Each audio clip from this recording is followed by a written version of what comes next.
I'm surprised to see him on this pick, and there's a lot of emphasis on Unica, Yu-Gi-Oh, and dress code to step up. We are now on to the riff for our final game of the day. CGA currently sat 1-on-1. V3 looking to pick up their first win of the entire year. I'm just thinking, how upset would you be if this is the game you win as Washidai? Like, last split, you're playing Nah, you're playing Gwen, Camille, Graves, Top, Kennen. This split, Camille, Nah, and then it's like, yeah, we won the Ornn game. Yeah, like, we won the Ornn game, yeah. Like, me top lane, me tank, me bonk hammer, give upgrade. Yeah. Nailed it. Because you're never playing Camille again at that point. Oh, yeah, no. my man's on Scion Ornn duty for the rest of the split. Hell yeah. Both junglers starting in their top quadrants, going to be pathing towards the bottom side of the map. I feel like that makes a lot of sense. If you're Kassin, you've got some lockdown in those early stages and a lot of capitalization from Hybrid on this Kai'Sa. Yeah, definitely. I mean, we mentioned how important that Hybrid's Kai'Sa can be, that potential to just burst out the opposition, and running this teleport, looking for a bit more of a potential early base, looking towards something maybe like the Serrated Dirk. You go towards that 1100 gold buy, you come back, maybe you get gold advantage because also Ezreal's going to have to take that early base for Sheen. So if you can apply enough pressure, you can maybe get yourself a couple CS advantage off of that alone and start to win the lane in isolation, bearing in mind how defensive a Tahm Kench can be, especially once he gets access to that level 6. I think that's something pretty key that you've touched on. We've talked about how good this composition is for V3. The caveat is, though, these players, they haven't really been able to step up and match a lot of the other players in the LJL. They look great in Academy. I mean, yourself and myself casted them a bunch, and they looked absolutely dominant there. But ever since they've joined the LJL, ever since Marble left this roster, it's not quite been the same for them. Yeah, and crucially, this composition as well for these players is that they don't get really a lot of help in this early game. You know, this Viego is going to be at the mercy of the Wukong Ahri in terms of that early push. So it's one of those now where we're going to get to see whether or not that player issue is still going to come into fruition, or whether or not they can stall out, whether they can stay in contention long enough to get themselves to that mid-late game state where their composition starts to essentially be able to carry its own weight. Yeah, and just go forward and hit people. Yeah.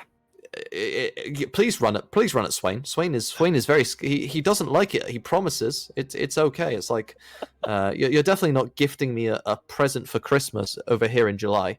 It's a nice opportunity for him, but at the very least,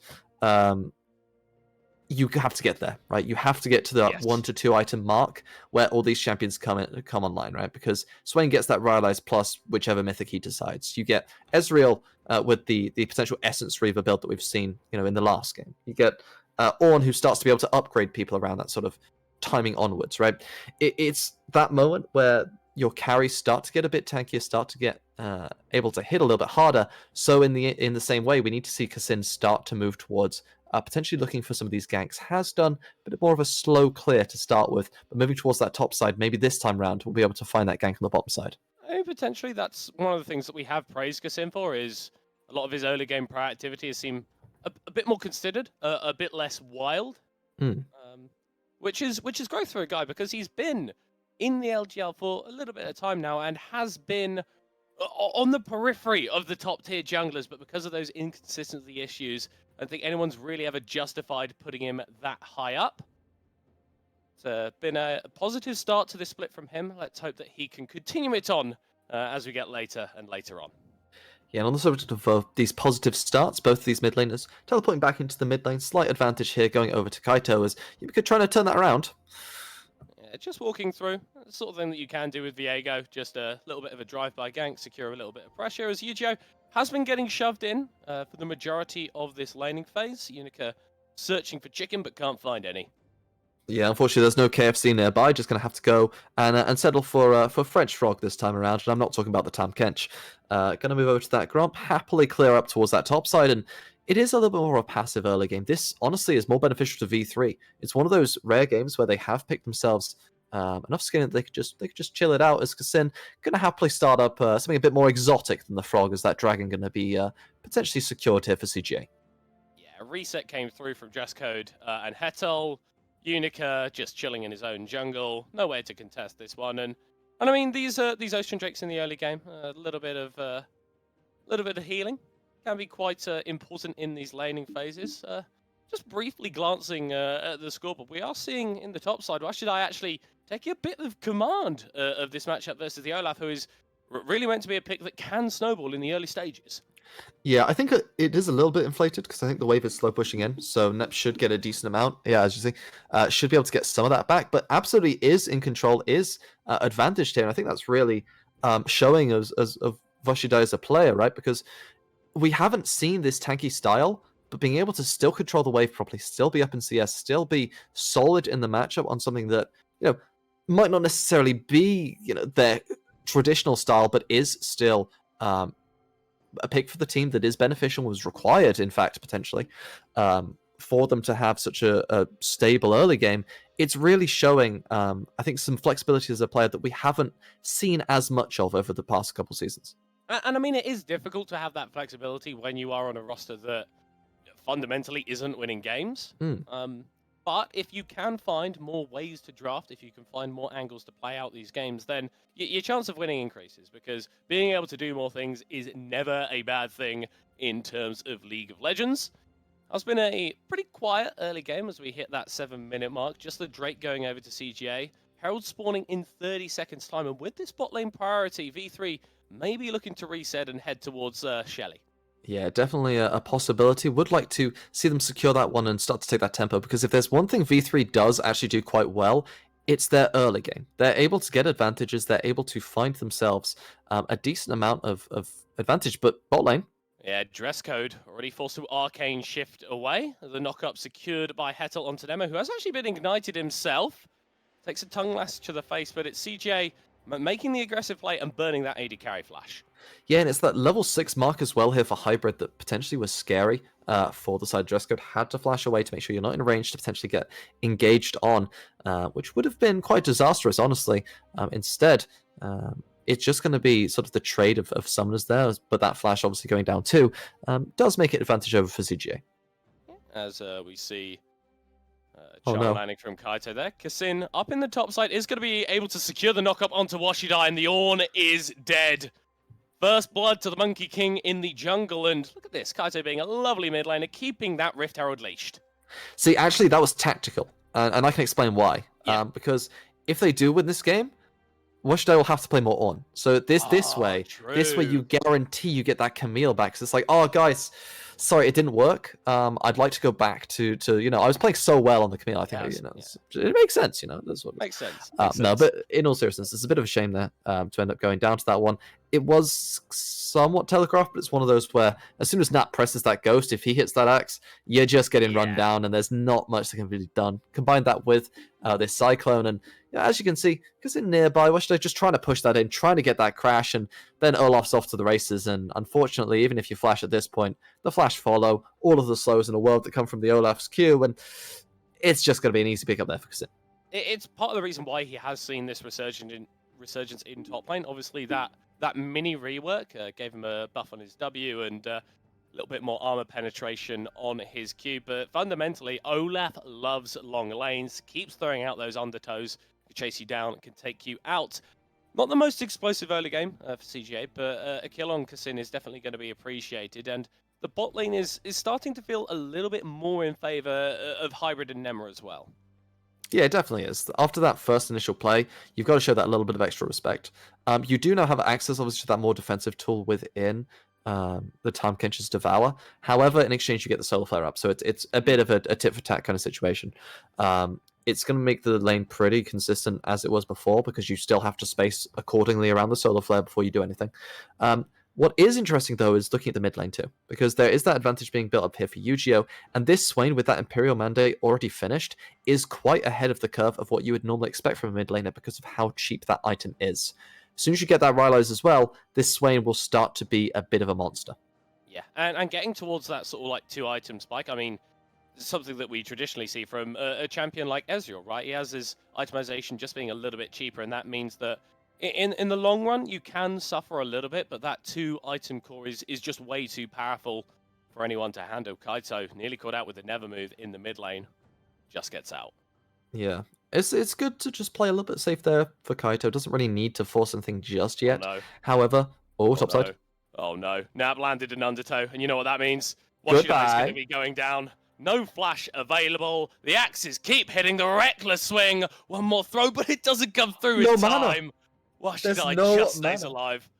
Nap barely doesn't have the mana to throw the last undertow to get that kill on board. It is still going to be the Herald drop, so it's not the worst thing ever, but it's really unfortunate there for Nap. Was looking for that solo, and luckily for Washidai does end up getting out alive, but going to lose their tower as a sort of byproduct. Yeah, response coming through on the bot side. Unica picking up that mountain trek. That's going to be nice, but this Herald will secure a second charge on that top lane tower, and if Nap and Katsin can take this one down, that's a lot of gold funneled into this Wukong and Olaf already.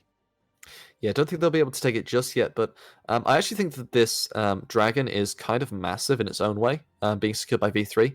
Having said that... Engage, as in dives Hetel. Can't quite dodge out from the ultimate there, and I think Hybrid might just be dead. He can ult back in time, though. Somehow, CJ's bot lane do not go down. Yeah, but at the very least, they're going to be poked very, very low off the back of this one, and you have to feel the dive might come through. Here comes Viego. Unica looking for this one, potentially. Still has flash, but Hybrid and Nem are backing away just in time. Yeah, Kaito's there too. Potentially could look to roam down and collapse on this one. Teleport used mid as well by Yu-Gi-Oh, so they won't have their mid laner support on this one. So I just feel like CGA, they've managed to defend it just well enough, and V3 will have to bail out.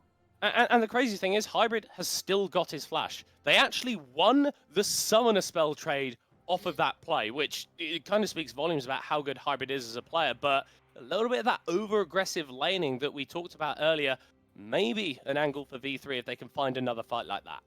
And when health bars go that low, you have to think, was there a potential angle there for V3 to find a little bit more damage? Maybe that was a kill there that was just slightly missed. I would have to look back to be sure, but it definitely looked like there was a possibility. Either way, though, V3's bot lane showing some signs of life, and it's something we weren't expecting in this matchup. We were expecting defensive, passive, careful. We're like, oh, Hybrid and Nemo, they're the better of the two bot lanes. So these guys are going to have to play back. But Dresscode and Hetel, they're showing that they're here to play. They're here to fight.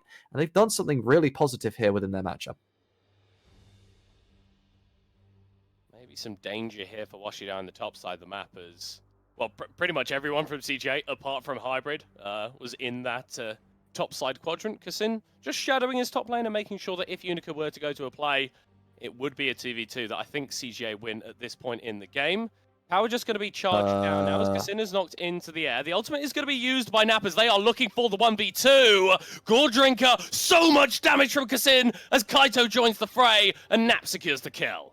I was not expecting that play. I won't lie to you. I thought that looked really grief, but it didn't matter. CGA, they just have more than enough damage. They have the item difference, and Hybrid, that's all it takes.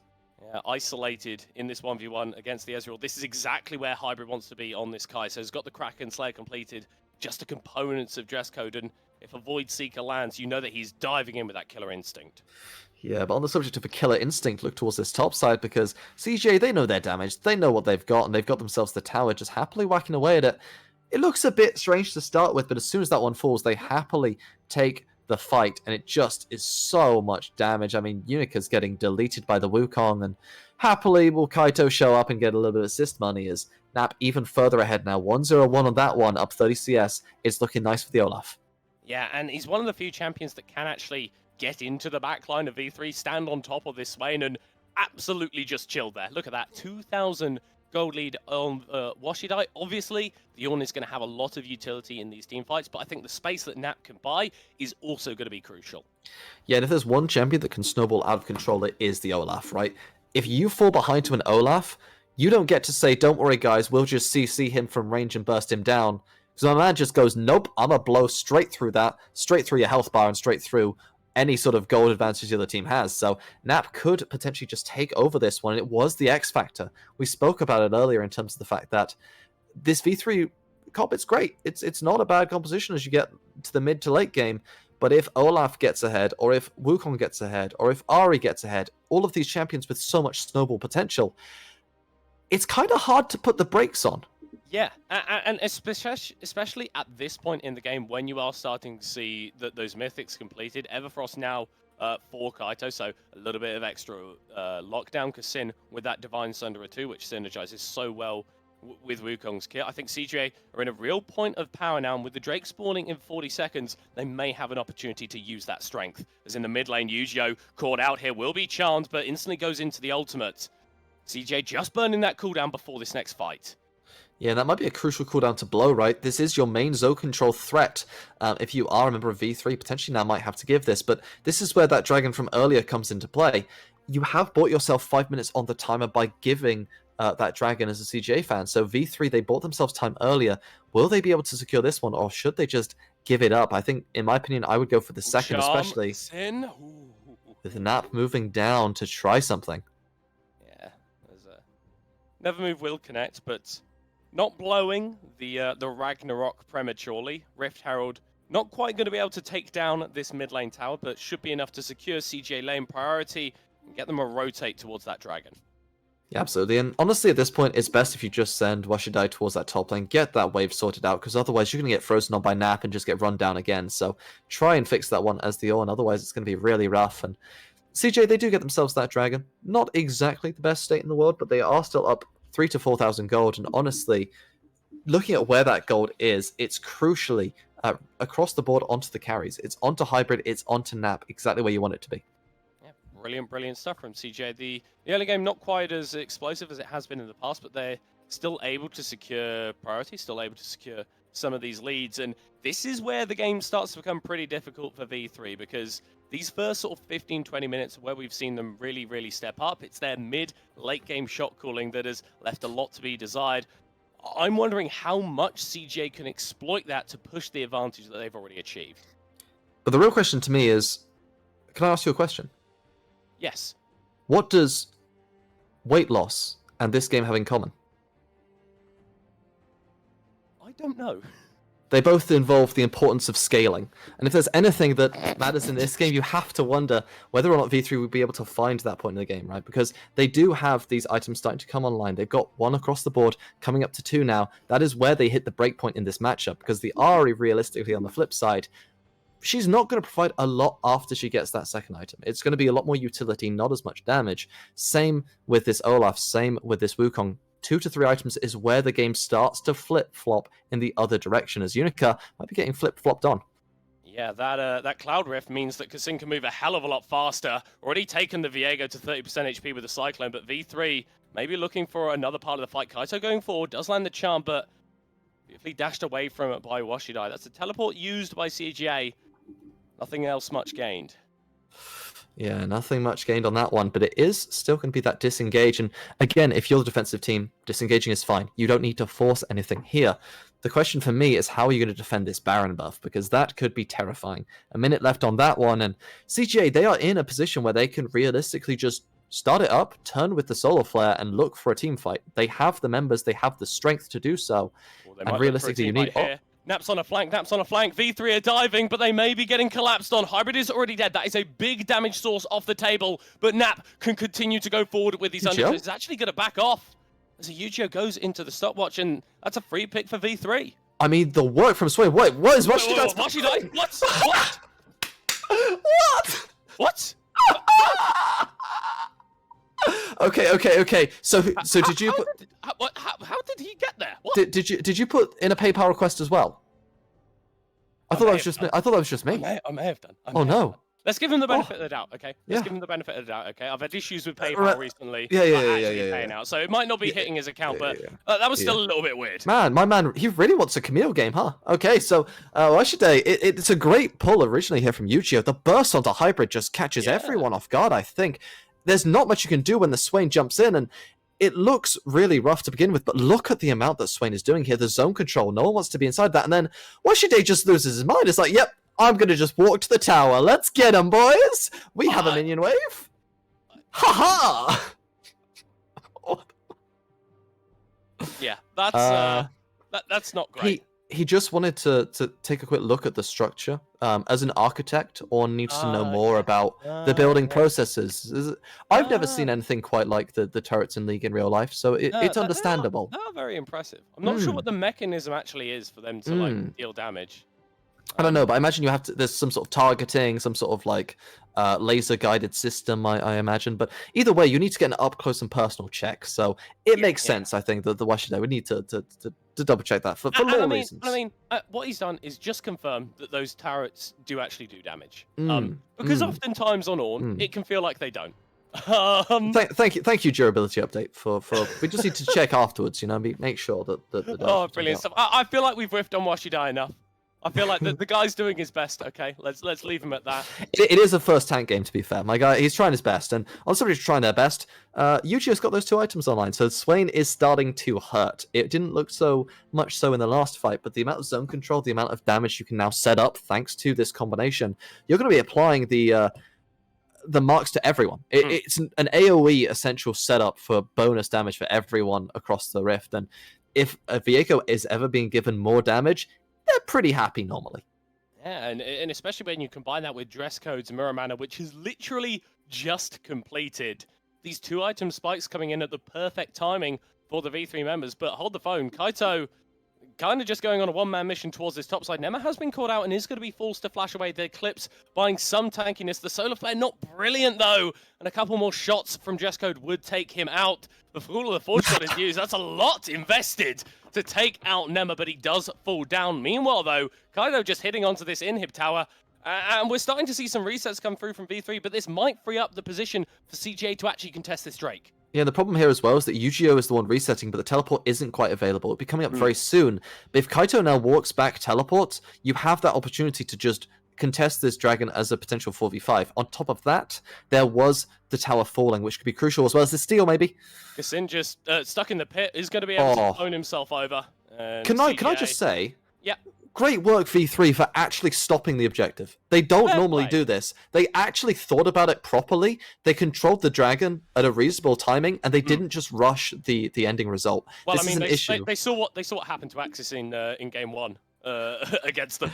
They witnessed it firsthand. Yeah. If you're able to get 2 steals, I think that really just emphasizes how demoralizing that could be for the opponent, and making sure that doesn't come through. Good progression. Signs of growth, and that's something that we can appreciate. Oh no, Hetel potentially caught out here is going to be able to flash out on that Tahm Kench. Actually a big summoner spell burn, because it means that you can't go for these flash devour plays if someone is getting low and they're just outside of your ult range. Yeah, absolutely. It is one of those now where it's kind of similar to Thresh Flash in regards to the fact that it's not actually your flash you're blowing. You're blowing another defensive carry flash. Yeah. Because obviously Lantern repositioning is similar in that defensive nature as Devour would be. So it's one of those where it does definitely matter.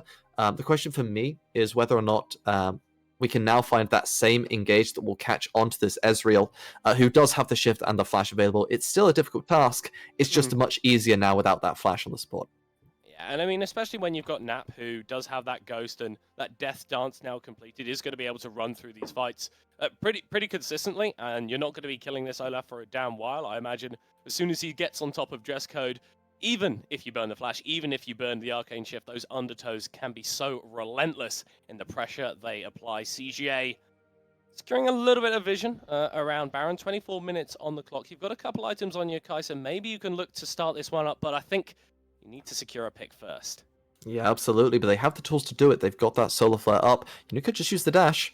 Yeah, there comes the solar flare. There goes the Heartbreaker Strikers. Kaito dashing forward. Yu-Gi-Oh going to be forced to walk away. Nappa's already ghosted. He's going to be joining this fight. He wants to get into the fray. Double knock-up from Kassin. Dress code forced to arcane shift away, and Hetel is already dead. Unica is now going to be the focus on Nappa's. Yu-Gi-Oh trying to buy as much time as he can in the front line. Look at the healing up a storm on the Swain. CJ can't damage him.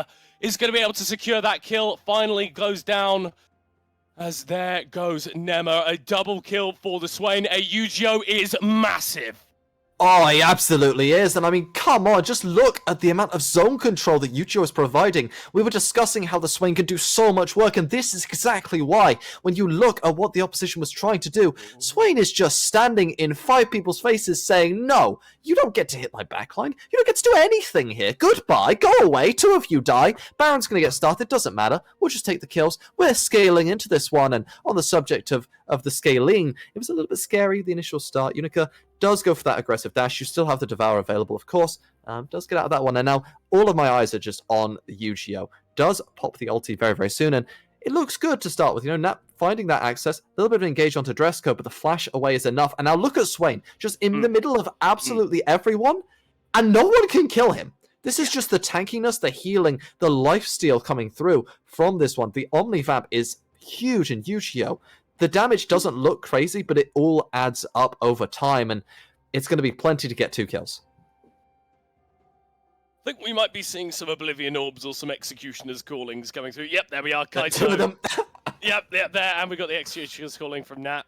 Swain is a problem, and it's a problem that CJ are going to have to face head-on if they want to win this game. V3, still 5k down, but as that last team fight proves, they are hardly out of this game. Yeah, and crucially, that Zhonya's now coming through as well. Now going to have even more stalling potential, more zone control, more time being bought. And for the side of CGA, they need to find the assassinations, the one-shots onto the backline, and then they play the fights afterwards. Then they can deal with Yu-Gi-Oh! If Yu-Gi-Oh! Is standing in front of them and the rest of the team, just in the middle of everyone, there's not a lot that can be done to him. The tankiness is just too much, as well as that application of this Imperial Mandate to proc even more damage for the rest of the side. It's buffing everyone up, and just the sheer potential for this Swain to not care cannot be understated. But the thing about one-shotting those backline carries is, with that Glacial Shroud in inventory, that would imply the Frozen Heart for dress code, which means once Nap, once Hybrid do get to that backline, they're going to have a much harder time actually taking out that Ezreal. Very important to keep your eye on that. Yeah, and the fun thing about Ezreal as well is that you can itemize these things and it still works very effectively for them. It's one of the few AD carries that can afford to itemize defensively and not really lose out too much in terms of their actual output because you have so much potential. CGA, they are feeling pressure from this one. They feel like they've got to rush this one. There is no vision on it, no pings yet. There's no way they're going to get away with it because the Swain W will spot them out, but here comes V3. Going to come through there, Unica. He's stolen Barons before. Yujo will get charmed up. The full engage going onto the Swain, but that Zonya's to buy some time. And now CJ's health bars are in shambles. Unica secures the first kill of the fight. His Hybrid is trying to kite away on the other side, but the Swain is just too monstrous. CJ have no way of dealing with V3. Oh, can you say draft diff, my friend? Yu-Gi-Oh! Is buying so much time that the clock is being broken against the side of CGA's heads. It's shattering the matches. It's shattering their thoughts, and they can't have any chance of winning this one, honestly. Yu-Gi-Oh! Is stalling so effectively. It's ridiculous. The stopwatch, or rather the Zonya, is buying so much time. Beautiful evasion on this Solar Flower, which we'll get to see on this one coming back. They spot it, they slowly but surely move up. It's a nice initial attempt, but the CC chain isn't there. Honestly, from there, the multi-man on-engage afterwards is just too much to follow up with. It's not the one-man show, but it's plenty being done by the members of E3. Great stuff. Lovely to see them operating as a team, operating as a unit. So often they've had these struggles as CGA. We spoke about them sparking of desperation, starting up that Baron. Fishing for Washidai. They can see the Baron in powered minions. They know that someone is here. It's going to be a damn tough task to take down that Ornn. I'm worried because I'm starting to get the hopium. I'm starting to believe in V3, and that scares me greatly because they're still down 3k, which you wouldn't believe given the way that these last couple of fights have been going. Yeah, I'm starting to hope, maybe coin flip gaming, Arcadia is going to be the ones to give this opportunity over, but it's at the very least this Baron buff is now going to be used to get a little bit of influx here for V3. They can get these outer towers. I don't expect them to get any inhibs or anything off of it, but if they can start to get the gold back, generate a little bit more of these structures off of that local standing gold, they are going to be in a really good spot here moving forwards, especially with that frozen heart being completed now for Yu-Gi-Oh! And for dress code. Yeah, you just stand there and CJ can't kill you.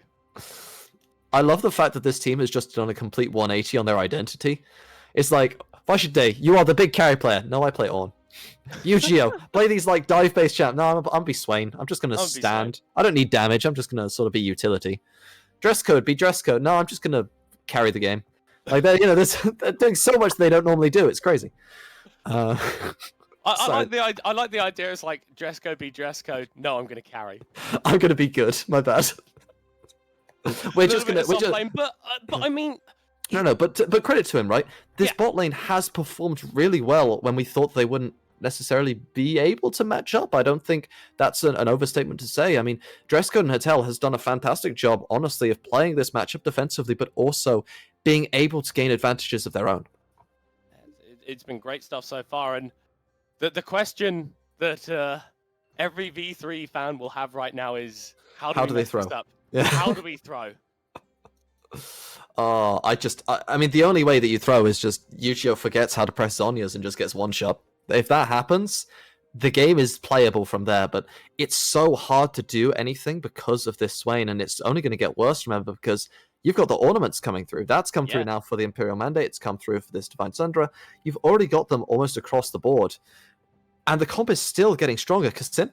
Oh, steals away the red buff. Might be dying for it, though. Actually, a hybrid? Get himself away. Hybrid, though. Not quite knocked up with the ultimate from Ornn there. It was genuinely so close to disaster for a red buff there for CGA, which is surprisingly not something I feel like I've... Yeah, I mean, we nearly saw Kassin there. Yeah, it was close.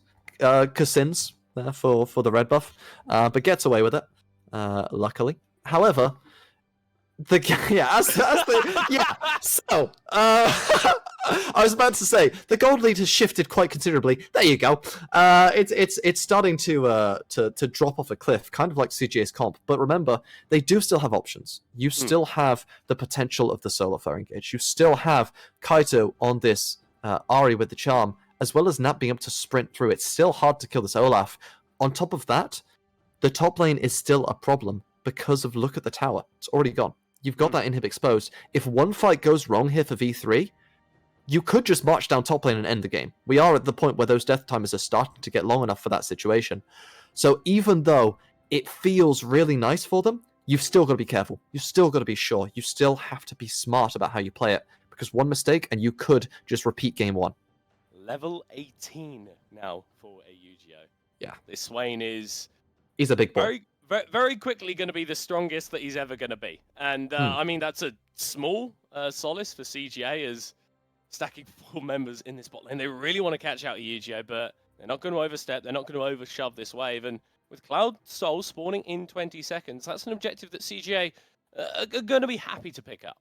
I mean, the crazy thing is, though, is that if V3 is able to contest this one, it's so good for their champions, too. It's fantastic for both teams, honestly. That movement speed sounds like nothing, but Olaf with extra movement speed, Leona to close the gap for the Solar Flare, Wukong, obviously, for the same reasons with the Cyclone. There's so many options. Goes in, Cyclone onto Washidai, the Solar Flare used as well, but it doesn't quite chain the CC. It's a lot of tools spent trying to kill the Ornn, and now you're on the wrong side of the map, and V3 are collapsing. Horn available. They could call the battle lines. Instead, they'll just focus down this Drake for now and then potentially look for CGA afterward. There it goes. The Ornn Horn has been called. And Hybrid picks up the phone, dodges away from the engage by Hatel, but still gets jumped onto and one-shot. Yu-Gi-Oh once again in the front line where he's been this entire game. Takes out Nema. This game is looking done for CGA. Can someone say 100% probability, by the way? It's looking pretty nice here for V3. They finally got themselves the gold lead back into this one, and so much was blown. Fair play here for Washidai surviving in that top side, because the initial play here, towards that bottom side was the 3 ultis blown, the Solar Flare used up, the Killer Instinct, the Cyclone. They didn't find the engage properly. The Flash is blown in exchange, and now you can turn it around. The members start to show up. They don't go too early. They get themselves the Dragon first, but they guarantee themselves a solid team fight off of a beautiful engage here from the top lane tank.